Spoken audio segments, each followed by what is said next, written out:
Hello everyone. आज है 17 फरवरी और आज इस वीडियो में हम बात करने जा रहे हैं विकास मल्टी कॉर्प के बारे में। देखिए, विकास मल्टी कॉर्प को लेकर दो तीन बड़ी खबरें निकलकर सामने आई है और प्राइस अगर हम सॉरी इसका जो शेयर होल्डिंग पैटर्न है उसमें बहुत ही बड़ा बदलाव देखने को मिला है और ये वाकई में काफी शॉकिंग भी है। वीडियो में हम डिस्कस करेंगे कि विकास मल्टी कॉर्प के शेयर में खरीदारी करने का क्या ये सही मौका है कि नहीं, और आखिर जो प्रमोटर है वो किस तरीके से यहाँ पर खेल खेल रहे हैं।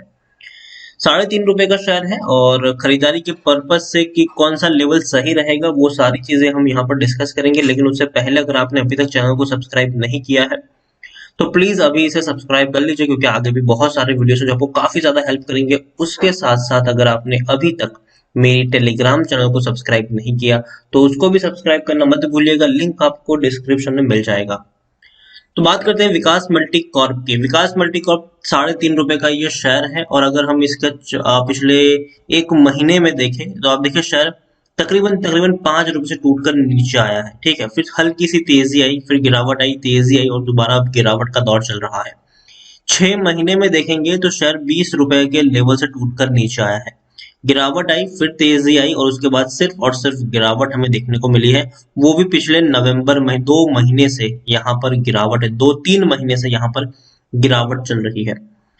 एक साल में अगर हम देखें तो ये एक वक्त ये भी था कि ₹1 से भी कम प्राइस पे शेयर ट्रेड कर रहा था और फिर ऐसी तेजी आई कि शेयर ₹20 तक पहुंच गया। लेकिन उतनी ही बड़ी दोबारा से गिरावट भी हमें यहाँ पर देखने को मिली है और ये वो गिरावट है जिसे शेयर अभी भी थमने का नाम नहीं ले रहा है। गिरावट और बढ़ती जा रही है यहाँ पर।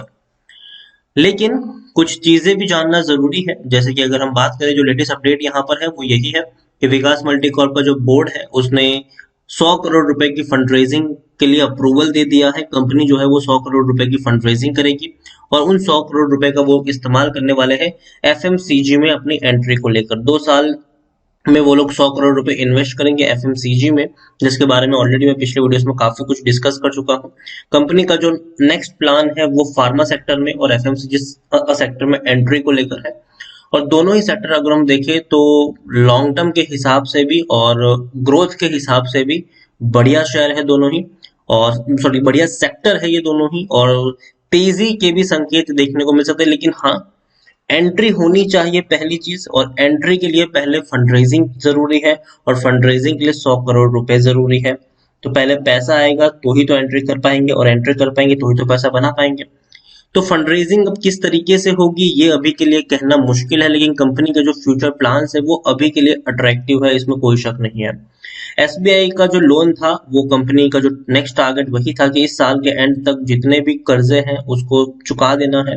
इवन आधे लोन्स जो है एसबीआई के उन्होंने ऑलमोस्ट चुका दिए, तकरीबन 14 करोड़ के आसपास का कर्जा था, उसमें से तकरीबन तकरीबन 5 या 6 करोड़ का लोन इन्होंने ऑलरेडी चुका दिया है और बाकी का लोन जो है वो धीरे धीरे उनका मतलब बहुत जल्दी चुकाने का प्लान भी है। लेकिन फिर भी अगर हम देखने जाए तो विकास मल्टी कॉर्प की पूरी ग्रोथ है वो सिर्फ और सिर्फ टिकी हुई है इनकी फंड रेजिंग के ऊपर और कंपनी के एंट्री को लेकर। एक और चीज अगर देखें तो टेक्निकल रेटिंग अभी के लिए अच्छी नहीं है, अभी शेयर डाउन ट्रेड में है और रीजन भी उसका साफ साफ है कि देखिए ये जो चीजें बताई जा रही है वो फ्यूचर की है। ठीक है, मतलब हम ये करेंगे, ये होने वाला है, अब इस तरीके से करेंगे, वो सारी उसके ऊपर डिपेंडेंट करती है। लेकिन पहली तो भैया पहले 100 करोड़ की फंड रेजिंग तो हो, उसके बाद आप कुछ करोगे ना, तो वो चीज भी यहाँ पर मैटर करती है। और उसके अलावा जो प्रमोटर भी है वो भी कहीं ना कहीं थोड़े से सस्पिशियस है यहाँ पर।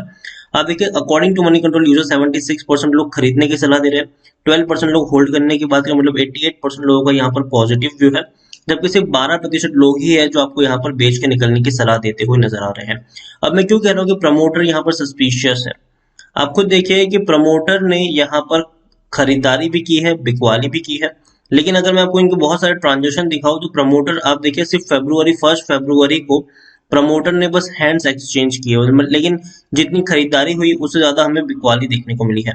23 जनवरी को देखिए प्रमो जब शेयर ₹4 ₹4.5 के ऊपर ट्रेड करा था, प्रमोटर ने सिर्फ और सिर्फ बेचने का काम किया है, सिर्फ और सिर्फ बिकवाली की है देखिए प्रमोटर ने। और भैया एक दिन में 15-20 ट्रांजेक्शन कौन करता है, और प्रमोटर यही कर रहे हैं। देखिए 23 जनवरी को अगर मैं दिखाने की कोशिश करूं तो 1, 2, 4, 6, 8, 12, उसके बाद 14, 16 से लेकर कई सारे ट्रांजेक्शन प्रमोटर्स के द्वारा देखने को मिल रहे हैं।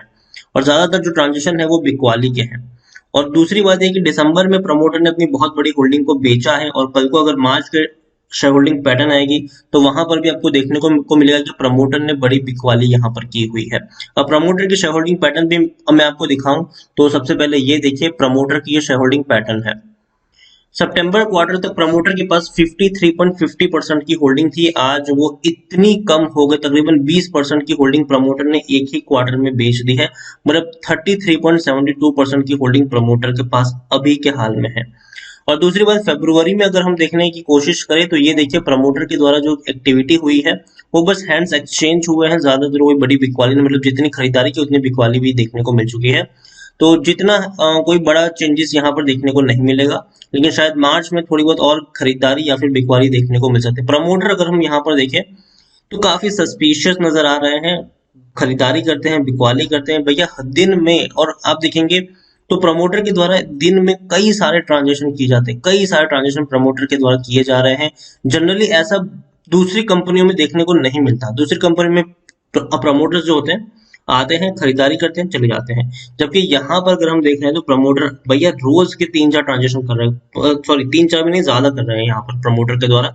15-20 ट्रांजेक्शन भैया रोज के इनके देखने को मिलते हैं। जब भी ट्रांजेक्शन करने बैठते हैं एक साथ पूरा का पूरा खेल खेल लेते हैं ये लोग। लेकिन एफआईएल्स के द्वारा बड़ी खरीदारी भी हुई है। 6.99% की होल्डिंग 13.18% के आसपास देखने को मिली है। मतलब एफआईएल्स ने बड़ा भरोसा इस कंपनी के ऊपर जताया है। ये एक पॉजिटिव पॉइंट है, इसको भी हमें याद रखना चाहिए। उसके अलावा रिजल्ट्स की मैं बात करूं तो प्रॉफिट मार्जिन इनका माइनस में है, -26 के आसपास है। अब देखिए इससे पहले क्या था, कंपनी अगर 50 करोड़ कमाती थी तो 1 करोड़ से ऊपर का इनको प्रॉफिट होता था, ठीक है। इस बार कंपनी ने मुश्किल से सिर्फ 9.5 करोड़ रुपए ही कमाए हैं और सिर्फ 7 लाख का प्रॉफिट हुआ है। तो देखिए क्वार्टर दर क्वार्टर इनका जो प्रॉफिट है वो काफी हद तक कम हुआ है। दिसंबर 2019 में तकरीबन 50 करोड़ का इनका सेलिंग हुई थी, फिर सितंबर में 32 करोड़ रहा, फिर 9.5 करोड़ रहा। तो बहुत ही बड़ा डिक्लाइन आया है, इसमें कोई शक नहीं है, ये बात भी है, तय है। यहाँ पर सिर्फ 7 करोड़ का ही प्रॉफिट, सॉरी 7 लाख का ही इन्होंने प्रॉफिट कमाया है, जो बहुत कम है। चाहे पिछले साल से कंपेयर करो या फिर पिछले क्वार्टर से कंपेयर करो, बहुत ही कम ये प्रॉफिट है। लेकिन फिर भी अगर हम एक और चीज की तरफ देखने की कोशिश करें तो एफआईएल्स के द्वारा बड़ी खरीदारी हुई है। प्रमोटर के बारे में मैं यही कहूंगा कि प्रमोटर क्या करते हैं कि जब तेजी शेयर में तेजी होती है तो बेचने का काम करते हैं, और जब गिरावट आती है तो खरीदारी का काम करते हैं। मुझे कोई हैरानी नहीं होगी कि अगर प्रमोटर 1-2 दिन बाद यहाँ पर दोबारा से आए और बड़ी खरीदारी करके बैठ जाए, मुझे कोई हैरानी उसमें नहीं होगी। और जब वापस से शेयर 8-9 रुपए तक पहुंच जाए तो दोबारा से प्रमोटर आए और बड़ी बिकवाली करके चले जाए, मुझे कोई हैरानी नहीं होगी ये सारी चीजों में, क्योंकि प्रमोटर यहाँ पर इस शेयर को घटाने और बढ़ाने का काम कर रहे हैं।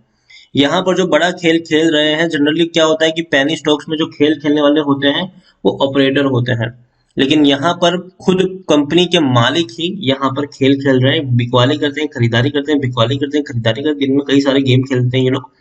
तो विकास मल्टीकॉर्प देखिए, जो चीजें सामने आ रही है वो यही है कि फ्यूचर डेफिनेटली इनका बेटर होगा अगर एफएमसीजी और फार्मा में ये अपनी अच्छी पकड़ बनाते हैं तो। लेकिन प्रमोटर अगर इसी तरीके से खेलते रहेंगे तो कहीं ना कहीं रिटेल इन्वेस्टर जो है वो कंफ्यूज होते रहेंगे, और उनका पैसा जो है वो कहीं ना कहीं एक कह सकते हैं कि पॉजिटिव भी रहेगा, नेगेटिव भी रहेगा, ठीक है। अगर प्रमोटर आए, बड़ी खरीदारी करी, तेजी आ गई, प्रमोटर आए, बड़ी बिकवाली करी, गिरावट आ गई, तो ये चीज देखने को मिलेगी। और मुझे लगता है कि 3.5 रुपए बहुत, मुझे लगता है कि ऑलरेडी शेयर काफी सस्ते प्राइस पर अभी पहुंच चुका है, और यहाँ से मुझे लगता है कि अब अगर आप चाहें तो टुकड़ों में खरीदारी की हल्की सी शुरुआत कर सकते हैं। लेकिन अगेन मैं कहूँ, खरीदारी उतनी ही करो जितना आप नुकसान झेल पाओ। ये कंपनी वो कंपनी है जिसके प्रमोटर पर आप कभी भी भरोसा नहीं कर सकते हो। तो खरीदारी तभी करो जब आप उतनी ही क्वांटिटी लगाओ जितना आप यहाँ पर नुकसान झेलने की क्षमता रखते हो। एक बहुत बड़ा निवेश करने की सलाह नहीं होगी। कोई अगर ये कहे कि मैं 1 लाख 2 लाख शेयर खरीद लूं तो प्लीज मत करिए, ऐसा मत करिए। टुकड़ों में ही खरीदारी करिए और बहुत ही मिनिमम क्वांटिटी लगाए, उतनी ही लगाए जितना आप बर्दाश्त कर पाए, ठीक है। क्योंकि कंपनी का फ्यूचर बेटर लग रहा है, लेकिन कंपनी के प्रमोटर के ऊपर अभी भी भरोसा नहीं बैठ रहा है, ये बात श्योर है। तो छोटा सा निवेश कर सकते हो। प्रमोटर गिरावट में आएंगे, खरीदारी करेंगे, उठाएंगे शेयर को, वापस चले जाएंगे, फिर जब उठ जाएगा शेयर वापस बेच के चले जाएंगे, वापस आएंगे, वापस चले जाएंगे। तो ये सिलसिला मुझे लगता है कि आने वाले कुछ सालों तक चलता चलता रहेगा यहाँ पर, जब तक कंपनी कोई ठोस क्वार्टरली रिजल्ट्स रिपोर्ट नहीं करती है। तो हाल फिलहाल में मिनिमम क्वांटिटी ही रखें, ज्यादा बड़ी क्वांटिटी यहाँ पर फंसाने की जरूरत नहीं है, और उतना ही खरीदे जितना आप झेल पाए नुकसान। तो वीडियो को यहीं पे एंड करूंगा। पसंद आया हो तो प्लीज लाइक करें, शेयर करें। चैनल पर अगर आप पहली बार आए तो प्लीज सब्सक्राइब करें। विकास मल्टी कॉर्प के बारे में क्या सोचते हैं वो भी आप मुझे कमेंट में लिखकर बता सकते हैं। Thank you.